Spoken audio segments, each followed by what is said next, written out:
gracias a la organización por la invitación. Y ahora yo diría de qué hablo yo, ¿no?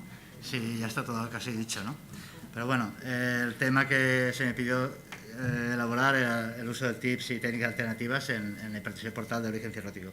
Iré pasando cosas que ya se han dicho de forma más rápida. ¿Aquí? Sí. Vale. Sabemos que, como ya se ha comentado, que la hipertensión portal es el centro de todas los procesos que conforman la morbimortalidad del paciente cirrótico y ese estado circulatorio hiperdinámico también que existe, que sigue considerándose como gold estándar el gradiente de la presión venosa, que para hacer feliz al doctor García Pagán voy a decir que la presión enclavada, la diferencia entre presión enclavada y la presión vena cava inferior. Y estoy de acuerdo también con el tema de utilizar los balones de oclusión para realizar la toma de presión enclavada. Hoy en día realmente los métodos no invasivos selectivos en la práctica clínica, sobre todo es el FibroScan, pero sabemos, por ejemplo, con el uso de ecografía UTA, que cuando tenemos presencia de colaterales venosas podemos hablar del 100% de presencia de gradientes superiores a 10. Ese valor de 10 es el valor que hay que tener muy en cuenta porque es cuando empiezan a producirse las complicaciones derivadas de la hipertensión, lo que se llama clínicamente significativa, ¿no? Aquí ya me han cortado imágenes. Buah. Bueno, pues aquí el tema era deciros que con la hipertensión portal, la inversión de flujo de las venas tributarias portales, aparecían las colaterales entre ellas varices y comunicaciones portosistémicas, que no son tan frecuentes con la cirrosis, como os he comentado, y las varices consideradas como venas terminales en órganos con tendencia sanguínea. Vengo a decir que no es lo mismo una cosa que la otra, evidentemente, y que las comunicaciones derivan de esa apertura de canales venosos embrionarios y de fenómenos de angiogénesis y que no llegan a descomprimir el sistema portal. Y son infrecuentes los sangrados espontáneos derivados de estas comunicaciones. Y es verdad que sí que asocian frecuentemente varices, ¿no? La ascitis y la encefalopatía, otro de los procesos nosológicos que se dan en hipertensión, ¿no? Insisto que hay que conocer la hemodinámica de las varices porque está claro que estas varices realmente se comportan como una especie de malformación con el concepto que hay que tener siempre presente cuando nos enfrentamos a una variz, es el concepto de aferencia, variz-eferencia, que no va a ser lo mismo estar ante una variz esofágica donde las aferencias más fundamentales es la vena coronaria y la eferencia o el drenaje es la vena ácigos, que estar frente a una variz gástrica donde toma más protagonismo la aferencia de la gástrica posterior y las gástricas cortas, y en este caso drenan a través de drenajes hacia abajo a través de los shunts gastrorenal. El diapositivo es un caso muy exagerado, pero sirve de ejemplo. ¿Qué podemos hacer en la hipertensión portal para tratarlo? Pues con fármacos, realizar un portosistémico, realizar flujo intraportal a partir de la vertiente arterial, embolizando la espénica, esto es aumentar el flujo intraportal, y también podemos restablecer el flujo de vasos ocluidos. Y también podemos atacar directamente a las varices cerrando los shunts portosistémicos con los procedimientos operativos de BRTO y variantes, y la terapia endoscópica con bandas de esclerosis. En este caso, atacamos la variz, pero la hipertensión portal permanece. Y el TIPS, como todos sabemos, que es la estrategia terapéutica que más rápidamente reduce la presión portal. Hay que reducir el gradiente portosistémico. Creamos esa comunicación de baja resistencia entre la porta intrahepática y la vena hepática. Necesitaremos siempre tener un TAC abdominal para planificar el procedimiento. Posterior al TIPS, los controles sabemos con ecografía Doppler. Técnicamente, como conocemos, el acceso transyugular, la producción transhepática y la colocación del stent entre vena subhepática y vena porta. El más frecuentemente utilizado ha sido el stent graft trilaminar con recubrimiento interno y externo de PTFE, con un stent interno autoexpandible de nitinol, con mucha fuerza radial que no se acorta. Han sido más empleados los de 10 milímetros, pero eso ha cambiado, y se caracterizaban porque tenían expansión pasiva. Tienen expansión pasiva que alcanzan los 10 milímetros con el tiempo. Estos stents, por la porción recubierta y la no recubierta, con un anillo que te marca el punto donde la porción no recubierta debe ir a la vena porta y la porción recubierta estará en el tracto y en la vena y el total de la vena subhepática. En la ascitis refractaria ya hemos visto que se mejora la supervivencia respecto a la terapia estándar de paracentesis y diuréticos, mejora el tiempo libre la supervivencia libre de trasplante, ese gradiente óptimo que se baraja, aunque está en debate, de 10-12 milímetros. También se debate el tamaño óptimo también del stent. Se sabe que el beneficio conseguido en las pacientes con artritis refractaria de la hemodinámica sistémica, función renal, estado nutricional, no quita para que sean derivados todos después a pensar en el trasplante hepático, probablemente porque serán candidatos a ello, ¿no? El TIS en sagrado de varices ya es algo bastante suficiente, con los 3 escenarios de rescate, escenario del early TIPS o en las primeras 72 horas, y el escenario 3 de profilaxis secundaria, que el objetivo del TIS de reducir el gradiente de presión sistémica a 12 milímetros, que se ha visto claramente que reduce el riesgo de sangrado. En cuanto a embolización de aferencias, los resultados son diferentes en la literatura. Sí que está claro que reduce la tasa de resangrado del 24-15%, pero esos resangrados muchas veces son debidos ya a la disfunción del TIS más que a la no embolización adyuvante. Eso junto lo que significa ponerte a embolizar varices después de hacer un TIPS, pues lleva a que realmente sean decisiones individualizadas según centros, siempre teniendo en mente la cifra de gradiente al cual tienes que perseguir por debajo de 12 milímetros, y siempre que las varices sean visibles después de ese TIPS, ¿no? El caso de la diapositiva es justo lo contrario. Previo a una portografía con la coronaria estomática y la gástrica posterior alimentada en las varices esofágicas, que después del TIPS, pues el gradiente baja a 6 y no vemos la principal aferencia de la variz, no la vemos, la coronaria. En este caso decidimos no embolizar. Sabemos también lo que pasa después de un TIS, que evidentemente es útil para reducir el sangrado de varices, la ascitis, pero esa derivación sanguínea brusca del árbol portal al sistema circulatorio sistémico crea una disminución de volumen efectivo intrahepático, aumenta la disfunción metabólica hepática y puede aumentar también la encefalopatía hepática. Y además sobrecarga el corazón de forma brusca, que el paciente sano pues puede tolerarlo, pero el paciente que está un poquito ya con facción cardíaca alterada puede sentarle bastante mal. Hay que conseguir ese equilibrio entre la descompresión portal y el mantenimiento de la función hepática, y con esto es el motivo de los stents actuales de 8 milímetros que han visto que realmente, comparativamente con los de 10, alcanzan el objetivo hemodinámico y clínico, mejora la función hepática de encefalopatía, aunque dicen que no mejora la supervivencia. También se ha hecho referencia a la posibilidad de los stents de 8 infradilatados, realmente por un stent de 8, pero con un balón de 6. Esto también se ha visto que tiene una expansión pasiva, que en esos 3 meses van a alcanzar los 8 milímetros, pero en esos 3 meses puede dar tiempo a que el paciente se adapte funcionalmente, y se ha demostrado que las complicaciones derivadas de un stent de 8, que pueden ser incluso también alteraciones de la función hepática y la encefalopatía, no sean tanto. O sea que ese tiempo de 3 meses es suficiente para que se adapte el organismo a la nueva función hemodinámica. Complicaciones del TIS, intraprocedimiento y postprocedimiento. Las intraprocedimiento, con el uso de la ecografía para la guía de TIPS de las funciones, se reduce claramente. La función capsular es de 30% aproximadamente. La mayoría ceden espontáneamente, pero pueden tener más o menos cantidad de peritoneo. La más grave, la perforación de la vena porótica extrahepática, que puede dar un cuadro amenazante claramente para la vida. Lesión de vía biliar, lesión de arteria hepática. Importante también son procedimientos largos, exposición a la radiación. No tenemos que olvidarnos, sobre todo como radiólogos.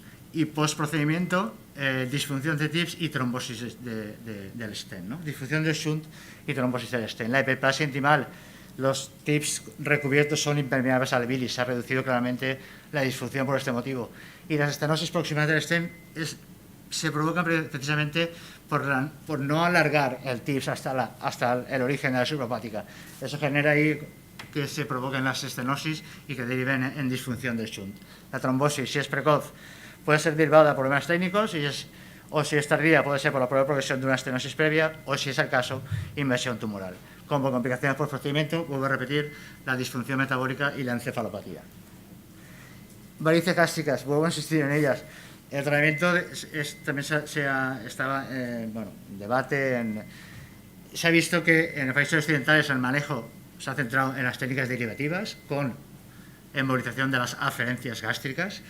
En los países orientales se ha planteado la técnica obliterativa, que se ha visto que los TIPS funcionan muy bien cuando los shunts son cercanos al hígado. Los shunts un poco más lejanos, como son el caso de las varices gástricas con aferencias predominantes de gástrica posterior o de gástricas cortas, pues funcionan menos bien, ¿no? No es que no funcionen, pero funcionan menos bien. También el efecto competitivo del shunt, de la derivación de la eferencia de una variz gástrica, es competitivo al TIPS, con lo cual también suma. Puede ser lo que se plantea que las varices gástricas precisen una obliteración más que una simple embolización, y simple con entre comillas, evidentemente. Las técnicas oclusivas, las técnicas obliterativas es el balón por obliteración retrógrada transvenosa, que consiste en esclerosar la variz ocluyendo la vía de drenaje, o sea, yendo por detrás. Para eso necesitamos una variz gástrica que tenga el shunt gastrorenal, esa eferencia que he comentado con anterioridad, que está presente realmente en el 85% de los casos. En la clasificación que conocemos clásica de Sarin sería aplicable en las gastroesofágicas 2 y en las aisladas gástricas 1. ¿Qué agentes esclerosantes? En Asia se utiliza el oleato de etanolamina, con mucha complicación por la hemólisis que provoca y fallo renal. En Estados Unidos se ha empezado ya, en vez de la etanolamina, el polidocanol, es otra de col, y también se utiliza el espongostán líquido en forma de gel foam, ¿no? No es tan fácil como la diapositiva marca de poner un baloncito e inyectar el esclerosante, porque nos encontramos en realidad con muchas variantes en función ya de si consideres las aferencias o incluso las eferencias. Hay múltiples colateralidades que te pueden obligar a realizar técnicas adicionales, sobre todo de embolización, para realmente conseguir que el esclerosante se quede en la variz, ¿no? La variz se impregne del esclerosante. También como tips necesitamos pruebas de imagen, en el BRTO necesitaremos también pruebas de imagen, que tendremos que fijarnos en otra serie de apartados o de detalles que nos harán seleccionar el material adecuado, decidir la vía de acceso yugular o femoral, en función en concreto de la distancia que hay de la vena yugular a la vena renal. Eso te predispone a que tengan más facilidad de acceder por un lado o por otro. La posibilidad real si tienes acceso al shunt gastrorenal, que es uno de los puntos más importantes, más difíciles, y sobre todo si la permeabilidad de la porta y las esplénicas se mantienen, ¿no? Bien, pues el BRTO, ¿cuándo podría estar indicado? Pues en hemorragias de varices gástricas, donde el TIPS puede estar contraindicado como función hepática muy deteriorada, con MEL 18, más de 18 o encefalopatías. También se ha planteado como tratamiento de encefalopatías refractarias de cirrosis, no post-TIPS, encefalopatías refractarias. ¿Qué hace el BRTO? ¿Qué consigue hemodinamicamente? ¿Qué ocurre? Pues al cerrar el shunt gastrorenal, la derivación, aumenta ese flujo portal, aumenta la función hepática y mejora la función hepática y mejora la encefalopatía, pero al aumentar el flujo portal aumenta la hipertensión. Entonces, ¿qué puede pasar? Que las titis, ¿qué pasa? Que las titis y las varices esofágicas pueden aumentar el tamaño o pueden aparecer de nuevo. La contraindicación absoluta realmente plantearse un acceso retrógrado, un BRTO o variantes, es la trombosis portal o esplénica, porque las venas mesentéricas solo tienen la única salida que les queda en un caso de trombosis portal o esplénica es el propio shunt. Entonces, si cerramos el shunt, pues no le dejamos salida. Complicaciones, fallos técnicos por no canulación del shunt, porque es un balón pequeño o realmente es un shunt de diámetro muy grande, para material disponible, que sean varices complejas, que tengan muchas colaterales, que no consigas seguridad para evitar complicaciones, que se extravase el esclerosante, o que se te rompa el balón. En cuanto a las reacciones adversas del esclerosante, son más frecuentes o han sido más frecuentes con oleato de etanolamida. Las variantes, y en busca de facilitar la logística propia del BRTO y acelerar el procedimiento, porque son procedimientos largos, sobre todo si encuentras varices o shunts con colaterales que te prolonga el procedimiento, es, en vez de poner balones, poner coils en el shunt gastrorenal.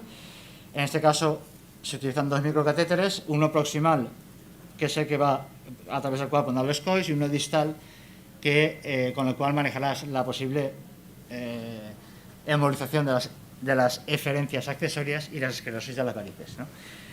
Puedes abordar hasta shunts de diámetro de 20 y 30 milímetros y se promedia unas 2 horas, casi 3 horas o 4, más o menos 56, según el estudio de lo que dura es hacer un carto. Y un parto es la electiva, porque dice que duras poco, 20 o 68 minutos. En vez de poner un coil o un balón, en este caso utilizamos los plugs. Los plugs son los plugs de amplace que todos conocemos, entre 12 y 22, los AVP2. Tras colocar el catéter, el introductor, que es el punto más crítico a la hora de hacer estos procedimientos, haces la venografía, indicas el punto más estrecho y ahí es donde tienes que colocar el plug. Límite de shunt accesible o tratable, 18 milímetros. Lo mismo, microcatéter coaxial para embolizar aferencias y esclerosar varices. Para ir terminando, realmente el BRTO y el TIPS no son procedimientos excluyentes. Realmente el BRTO es efectivo en el sangrado de las varices gástricas y el TIPS podría contrarrestar ese aumento derivado del BRTO de aumento de la presión portal. Entonces, tratamiento combinado. Se ha visto que BRTO más TIPS asocian menos encefalopatía que el TIPS por aislado y que el BRTO más TIPS aumenta la permeabilidad del TIPS, en realidad porque quitas la competencia de shunt, ¿no? Si ponemos el TIPS primero y el BRTO segundo, pues con el TIPS tenemos acceso a las aferencias de las varices gástricas, podemos ver mejor la anatomía y planificar los procedimientos. Y si hacemos realmente el BRTO primero, conseguimos que el TIPS, al conseguir que aumente el diámetro portal, pues que el TIPS sea técnicamente más fácil. Porque cuando asocian shunts grandes, sabemos que el proceso de sifonaje puedes tener venas portas muy pequeñas, difíciles de pinchar.